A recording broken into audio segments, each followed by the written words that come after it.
Kyiv पर हमले का एक वीडियो इस बीच सामने आया है और हमले के बाद कीव में तबाही का मंजर नजर आया है। हमले में कई सिविलियंस के घायल होने की भी खबर सामने आ रही है। तो कीव में लगातार हमले हो रहे हैं और राजधानी कीव में जो ताजा हमला हुआ है उसमें यह दावा किया जा रहा है कि कई सारे नागरिक यूक्रेन के घायल हुए हैं। और रूस का अटैक से खार्किव दहला है। रूसी Su-34 ने भीषण बमबारी की। हमले के बाद खार्किव में ब्लैकआउट के हालात।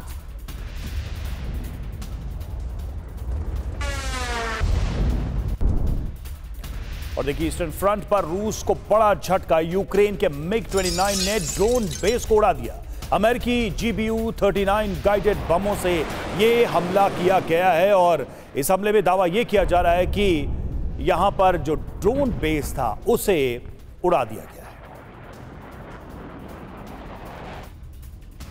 और क्रीमिया को लेकर इस वक्त की सबसे बड़ी खबर। क्रीमिया पर रूसी नियंत्रण को मान्यता देने की तैयारी की जा रही है। क्रीमिया को देगा मान्यता अमेरिका। यूक्रेन के दूसरे कब्जे वाले हिस्से को भी मान्यता देने की तैयारी है। टेलीग्राफ के हवाले से ये बड़ी खबर आपको बता रहे हैं।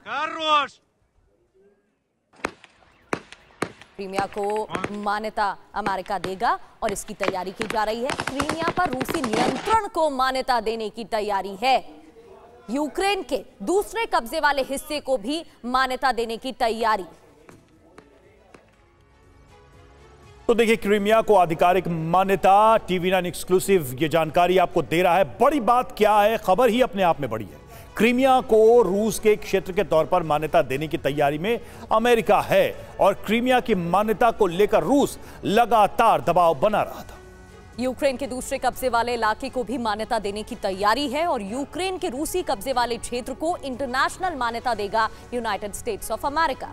रूसी कब्जे वाले क्षेत्र कानूनी मान्यता देना पीस प्लान का अहम मुद्दा है और यूक्रेन पर पीस प्लान मानने के लिए दबाव बना रहा है अमेरिका। ये टेलीग्राफ के सोर्सेस से बात सामने आई है। अब सवाल कई सारे हैं। अगर इस खबर के हिसाब से देखें तो यूक्रेन के इलाके को छोड़ने के लिए तैयार होंगे क्या ज़ेलेंस्की? क्योंकि क्रीमिया को लेकर तो हमें याद है, आप सब दर्शकों को भी याद है कि एक तरफ कितने कन्विक्शन के साथ ज़ेलेंस्की कहते रहे कि हम क्रीमिया वापस लाएंगे, हम क्रीमिया वापस लाएंगे और क्रीमिया को लेकर पुतिन कहीं से भी कॉम्प्रोमाइज करने को कभी तैयार नहीं हुए। तो कभी यूक्रेन का था क्रीमिया। जरा इतिहास पर भी नजर डालते हैं। रूस ने 2014 में क्रीमिया पर कब्जा कर लिया था और तब से क्रीमिया को लेकर यह विवाद चल रहा है। कुल 27,000 वर्ग किलोमीटर क्षेत्र पर कब्जा कर लिया था रूस ने। बिल्कुल। और अब कब्जे के बाद क्रीमिया का रूस में विलय भी हुआ। अब इसको लेकर बड़ी खबर सामने आ रही है। कब्जे के बाद क्रीमिया का विलय होना सामरिक रणनीतिक तौर पर बेहद महत्वपूर्ण भी है। रवि बिल्कुल। और देखिए क्रीमिया को लेकर कई बार कोशिश की गई ज़ेलेंस्की की तरफ से दबाव पुतिन पर बढ़ाने के लिए। क्रीमिया के सेवास्तोपोल में रूस ने सैन्य बेस बनाया, अपनी स्थिति वहां मजबूत की। क्रीमिया ब्रिज रूस की अहम सप्लाई लाइन है, इसको भी कई बार हैम्पर करने की कोशिश की गई।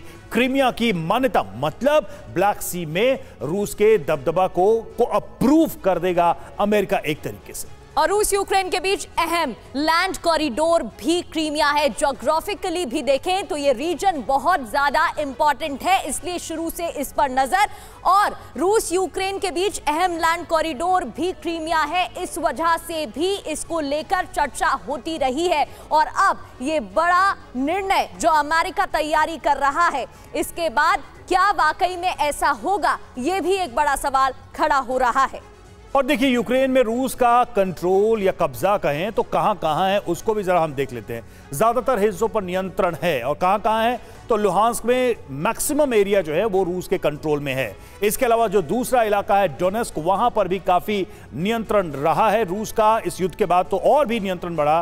खेरसोन, ज़ैपोरिज़िया, बाखमुट, निप्रो और पोक्रोवस्क, इन सभी इलाकों पर रूस का नियंत्रण है। बड़ी बातें क्या है कि 96,000 वर्ग किलोमीटर से ज्यादा जमीन पर कब्जा रूस अब तक कर चुका है।